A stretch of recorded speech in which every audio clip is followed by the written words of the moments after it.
Some of the challenges I observed people who are dating in their late 20s face is one, it's like everyone's really resentful. It's like hurt people hurting people. It's so easy to swipe and like find someone quote unquote better. And I feel like a lot of people have this mentality. Communication, I felt like because nobody wanted to be vulnerable, nobody wanted to like really be really honest with what they were looking for. You're listening to On the Cusp of 30, and I'm your host, Katie. Let's navigate the chaos of adulting together. Welcome to the podcast, Lauren. I'm so Thank excited to have you you. here. So happy to be here. I know we met back in like 2020 randomly, so it's Yeah, so it's fun been a that long we're time, right? still connected. Yes, literally, I've never met in person, but I love supporting you. Oh my gosh, you're so sweet. And I love following your content. I always think back to our first conversations where I tried out your life coaching. And we got to talk all about a career, looking for direction, relationships, all that kind of stuff. And I just thought that you had such great insight and you have this like warm, inviting personality that Oh, I've really admired. And it really shines through. I'm sorry, there's a light. It really shines through whenever we have a conversation and when you're presenting yourself on social media, even. I just think that's something that's really admirable. thank you. That means a lot. I appreciate that. But yeah, it's so good to be here. I'm excited to talk about these topics today. These are some juicy Personal topics. Yes. relationships. Why don't we start off just a brief like high level intro about like who you are, like what you're all about. Sure. So my name is Lauren Turner, although my coaching company's name is Lauren Page, which confuses a lot of people. I know. I um, thought you were Lauren Page for the I longest time. know. I thought I was being clever because I made it Lauren Page when I was single, and I'm like, I'm gonna get married someday, and I'm gonna change my last name. So instead of confusing people with a change of my whole name, I'm just gonna have my middle name. But that's even more confusing. So we live and we learn. But I have been a life coach for about 3 years now. Got certified in 2020, and I since then I've been coaching. I've had a really big passion for coaching introverted people, socially awkward people, quiet people. They're all my type of people because that's exactly who I was growing up, and it just really hindered my ability to grow my career and my personal relationships. And so I'm really passionate about helping people feel more confident with their social skills and communicating so that they can live really fulfilling lives because it was very isolating, feeling like I couldn't communicate with other people and be my genuine self. And I just wasn't able to make good connections that way. So I just never want anybody else to feel that way too, because it really was a lonely experience. And life can be so much more fulfilling as soon as you get comfortable really owning who you are and learning how to communicate with others. So, I love that. Thank you, Lauren. Yeah, we've been following each other's journeys ever since a couple years ago, 2020. yeah, I think that there is a lot that we can dive into where it comes to personal relationships, making friendships as an adult, and relationships. absolutely. So All the I am things. excited to dive into that. So, starting off, dating and relationships, thinking about what are some common challenges you've observed in people wanting to date in their late 20s, early 30s. So I'll share a little bit of a backstory really quick. So a few years ago, I had moved to Arizona from Columbus, Ohio. And when I had moved with my boyfriend at the time and another coworker of mine, because we moved for work. So I had, my boyfriend at the time, we had been together for 6 years, and my one of my best friends. And so, God, shortly after we got there, ended up ending that relationship with my significant other. And this was like the first time I was back out into the dating world since college. So this was my first experience with adult dating. I had no idea what I was getting myself into. So I spent like 2 years in this dating pool before I eventually found my fiance. So in those 2 years, I learned a lot about myself and dating in general. I brought up my coworker who was my best friend because she ended up meeting her fiance and she moved out of the city we were in. So I found myself in a position where I didn't have any friends. I was like, "Oh my god, I don't know anyone in Arizona." So, and that is relevant to the story. So, I'll start by saying some of the challenges I observed people who are dating in their late 20s face is one, it's like everyone's really resentful. It's like hurt people hurting people. We put ourselves out there, and I just think that we're just living in this day and age where it's so easy to swipe and like find someone quote unquote better. And I feel like a lot of people have this mentality. And so it's really, really easy to ghost, to leave somebody on red, to just move on to someone else. And I don't know about you, but I definitely got ghosted. I thought a date went so well and then I just never heard back. And it made me a really resentful person. And I think that's the same with guys too. It's just everybody, we're just all people hurting people. And it just made it so hard to connect with anyone because everybody was like, too cool, like just keeping it super cash. Everybody had to keep it super casual. Nobody wanted to be vulnerable. And that made it really hard to find anybody to actually connect with. So I think that was like the one of the biggest challenges. And then the second one I think was communication. I felt like because nobody wanted to be vulnerable, nobody wanted to like really be really honest with what they were looking for. Um, and I know me personally, I would find myself in situations where, I mean, my goal was always marriage. Like, obviously, I wouldn't be like, like we need to get married right away, but I definitely was. I tried to be better about saying that those are my intentions in the long run. But before I really came to that conclusion, I was definitely in situations where I wasn't truthful and honest about that. And I'm just like, yeah, we could be, just friends with benefits. That's fine. Knowing full well that's not what I was looking for. And I just ended up hurting my own self. As you and I are both aware, at this point in time in modern dating, many people will turn to dating apps. So my question is, what are the advantages, pros and cons of using dating apps in your opinion, and how can somebody stay true to themselves in an online dating world when they're basically presenting themselves to strangers? Advantages to the dating apps, I feel like it's just such an easy way to strike up conversations. I feel like when you're dating, if you're really intentional about finding a relationship, it's kind of like a numbers game. I know that sounds awful, but it's kind of a numbers I've game. heard that a You have to lot. go on a lot of dates. Yeah. You have to see, you have to go out there. You have to like see who you like. And so the dating apps make that part easy. It makes going on dates, finding people to date easy.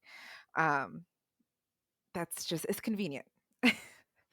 I feel like that's also a disadvantage because, as I was mentioning earlier, it's just easy to keep swiping, and I feel like it's created a space where people can so easily ghost people or block them, and it's just there's no accountability to your actions.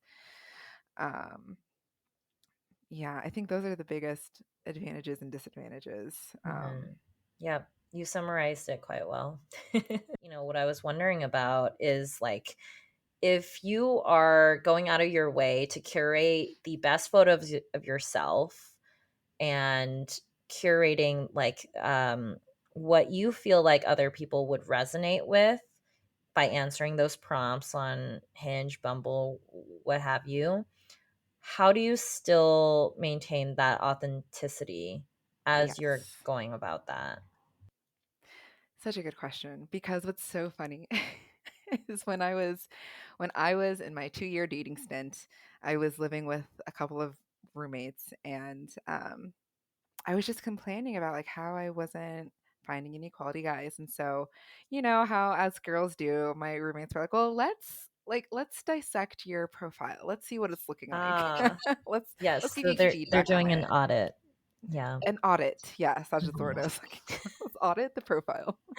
And they're looking through it. And honestly, I was like in the Scottsdale area, and I don't know if you're familiar with it, but it's a very bougie kind of area. It's just so all of my pictures were like my model pictures, looking super fierce. Um, just, top, not like nothing goofy, just all pictures of me looking stunning. Um, and they were scrolling through and they're like, Lauren, one, this looks like you're really intimidating to talk to, for one. And two, like this isn't showing like any of your actual personality, anything of who you are. Um, and it's very similar feedback to what my coach was, because I've always had a life coach. As a life coach, I feel like it's important to have a coach. Um, and I was talking to my coach about my dating life because it was really impacting my self-esteem at the time, just constant rejection. It was just really making me feel like worthless. Oh my God, it was so depressing. But because of that, like I was saying in the beginning, we're all resentful and hurt people. But because of that, I had like my walls up super, super high. So, like I said, my dating profile was, very pristine. Definitely it wasn't reflecting who I was at all. And even when I would go out on dates with people, I would have my walls up and I was not, again, it was kind of like that watered down polite version of myself again. Like I was not trying to, I was like trying to see what they liked so I could be that. And I'll share that I'm a very like loving person. Like I'm cheesy. I love rom-coms. I love just, I don't know, like I'm very goofy and just a silly person. Um, but I found myself like on dates being like more serious, like not like turn people off from like my goofiness. And that's how I was on my dating app too. So when I kind of let go of that, um, similar to the friendships, my coach was telling me that you're showing up as like the super like serious person because you don't want to get hurt. Like you don't want people seeing your goofy side and being turned off by that. And because you're turning off your goofy side, you are never going to find anyone who will appreciate you for your goofy side.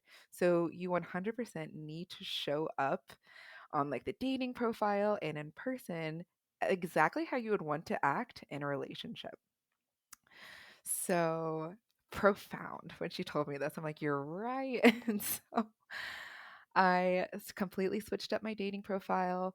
There was way more pictures of me looking like a fool, just goofy stuff, just repelling and just, I don't know, just You just want nothing to where get all my, like as close to the real you as possible within the yes, context of the dating app, whatever exactly. they'll let you do. Yes, and just trying to be like my goofy, funny self. And instead of worrying about repelling people, that was kind of the goal. Like, don't talk to me if this isn't your vibe. Like, I want people who appreciate this goofy self. And it was just so funny starting to go on dates with that mentality because I was not holding back anymore. I'm just like, this is me. I'm goofy. I'm silly. I'm cheesy.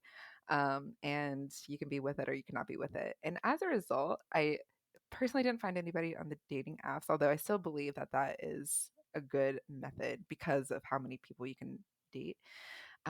Because I stayed true to myself, I ended up finding my fiance who is just as silly and goofy as I am. And I feel like if I wasn't able to show up like that, I would have never, probably would have thought I was boring or like too serious or have no personality or whatever the case. Um, so I just loved that I was able to be my goofy self.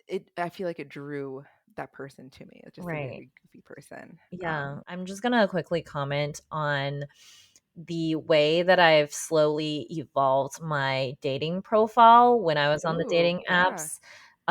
Is that more and more I realized that instead of a curated image, right, like all the professional photography Yes. shots of me, I wanted people to quickly get to know the real me as soon as they see my profile. So if you were to go on a hypothetical date with me, this is what you're going to get. So, kind of looking at it from that lens and then answering the Mhm. prompts in such a way. So, it would be almost like I'm speaking to him as if we were already going on our first date or dates. And so I would reveal things like just things that I was genuinely curious to try activities I would be really into.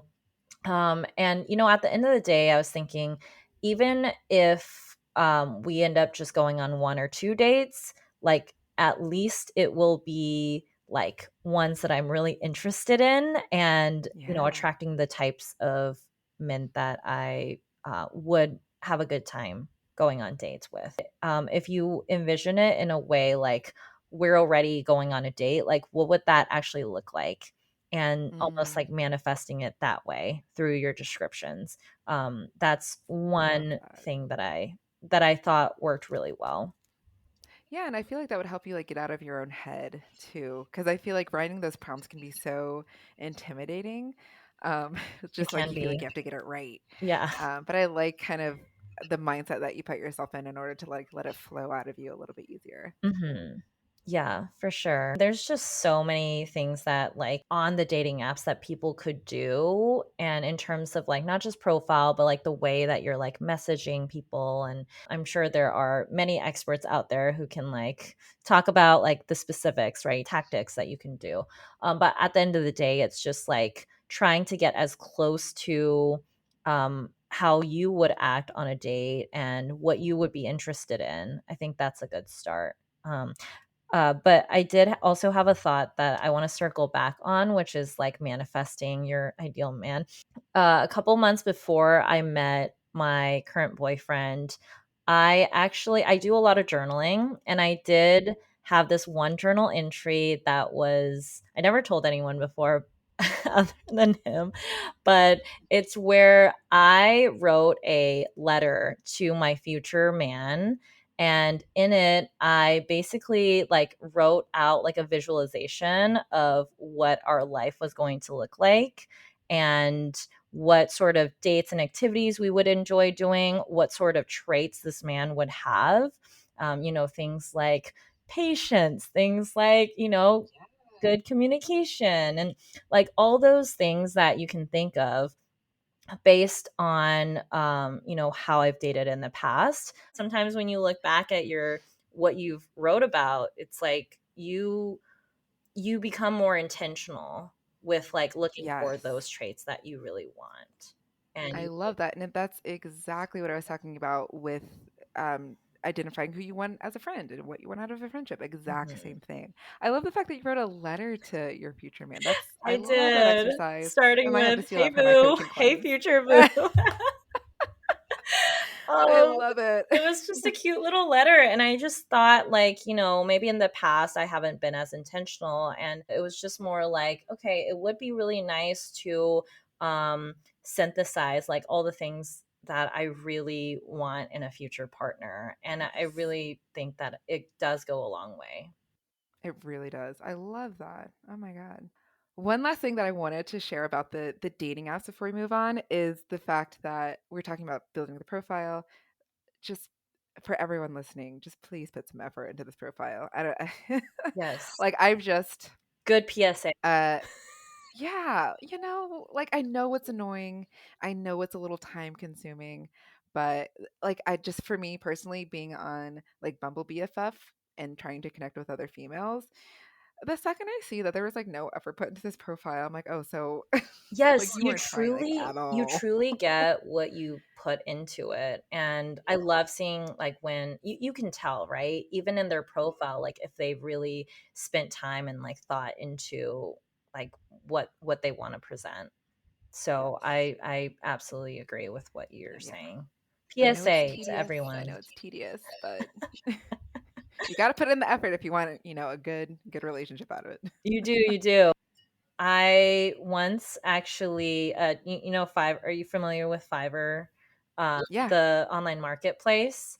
I was testing out different business ideas, and one of them just happened to be I had a background at the time, like helping people with like their essays and personal statements, and just like proofreading, right, things like that. Yeah. And I was, on dating apps, so I had a business idea, which was I'm going to help men on their dating bios on That's incredible. Bumble, Tinder, Hinge.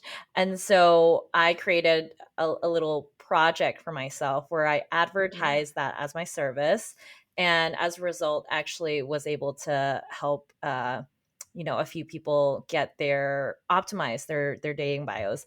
And through that experience, I just want to highlight, it made me realize that like this is new-ish for a lot of people, right? Especially ones Yeah. maybe they've never been on dating apps, they've just left a long-term relationship.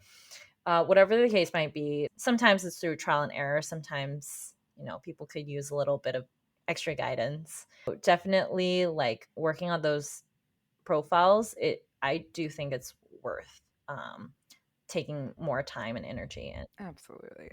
Yeah. Absolutely. Oh my gosh, I remember so many profiles I would come across, and guys would have every single photo was a group photo, so I could not tell who the guy was. And I'm Hmm. like, oh my God, like I don't even know which one is Yes. you. Unbelievable. Right. Help Like them, the Katie. middle Help one, them. the side one, like gotta check the other No photos. clue. No clue. And on top of that, right, like the prompts, sometimes the prompts I just don't understand how, like, pineapple on pizza, for example, is someone's most controversial opinion. That's a real thing, I suppose, but when you see like 10 profiles that say the same Come on thing, it's now. like We could I do I better. mean, I don't know, Be like a little I thought don't know provoking. how our conversation's gonna go past pizza, right? Right. I think Oh we're my just God, gonna that's get such a good stuck point. on pizza. Wait, that's such a good point because I definitely was intentional about things that like people could build a conversation off of. I was trying to make it easy for people to have something to go off of because it's so painful when you come across a profile and there's nothing to strike up a conversation with. It's so painful. Like you could do it, but it's so much easier when I'm like, I love horror movies. These are my favorite ones. And then if somebody resonates with that, they're like, oh my God, that's my favorite, and it just gives us something to build off of. Yeah. Yeah, that's a great But point. Do you have any final thoughts here on how an introvert can approach, um, the online dating? And if you could leave someone with like one message, like what would that be? I think the main message here is going to be don't feel entitled to this being easy. I think that was like the biggest mistake that I had going into dating. Like, oh, this should be easy. And the second it wasn't, I was so upset. I got depressed. It's so really going in with this mindset of this is going to take time, it's going to take effort. It's not going to be like it's kind of like getting comfortable with being uncomfortable because you do have to like put yourself out there. You have to get comfortable being vulnerable, being yourself, because that being vulnerable is how you're going to connect with other people. If you don't feel comfortable talking about yourself, it's going to be really hard. Which, if that's you, talk to me because that's literally what I Yes. coach people on. So, this is part one of Laura and I's conversation, and stay tuned for part two of our conversation that focuses all about friendships. You won't want to miss this. We explore how to meet new friends as an adult, how to maintain lasting friendships, and navigate difficult conversations.